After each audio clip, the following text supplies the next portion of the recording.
não sei se é verdade, mas o enalapril em pessoas negras, ele tem menor efeito?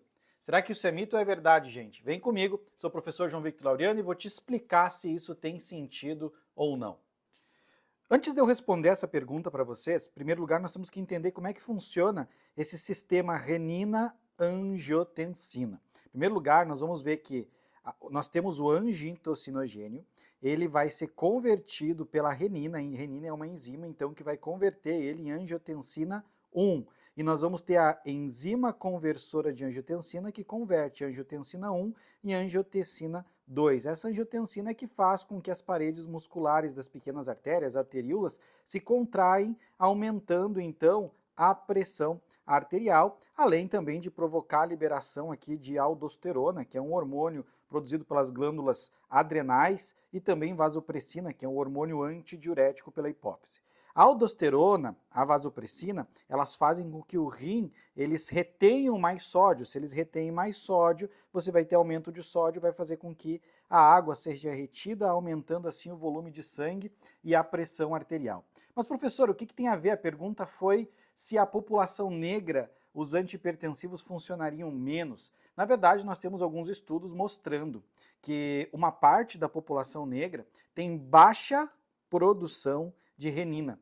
Na verdade, por ter baixa produção de renina, essa formação de angiotensina 2 aqui, que vai ser natural desse processo, acaba acontecendo por outros mecanismos, é o que a gente chama de mecanismos compensatórios. O corpo aumenta a produção vascular de angiotensina 2 sem ser por essa via de utilização da renina. E aí, por isso, vários estudos de imunoterapia indicam, né, que pacientes negros vão ter menos resposta aos fármacos que são os inibidores da enzima conversora de angiotensina, os inibidores diretos da renina. Por isso que esses pacientes eles teriam menos resposta comparados a paciente branco.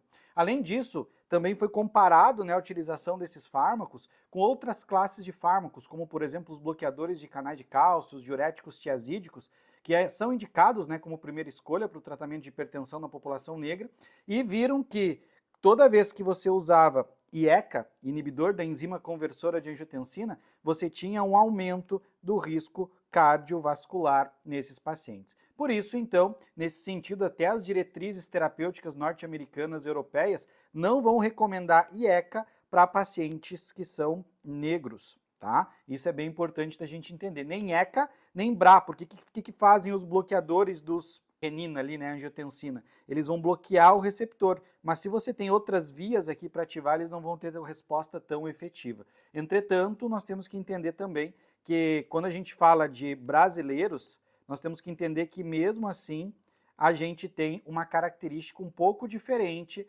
dos afro-americanos. E isso explica muitas vezes porque que talvez a eficácia seja um pouco diferente e por isso nós precisamos inclusive de mais estudos na nossa população para saber qual é o real impacto aí desses antihipertensivos nessa população. Então, respondendo, é sim verdade que a gente tem uma influência nesse sistema renina-angiotensina e por isso que antihipertensivos podem ter menos eficácia na população negra.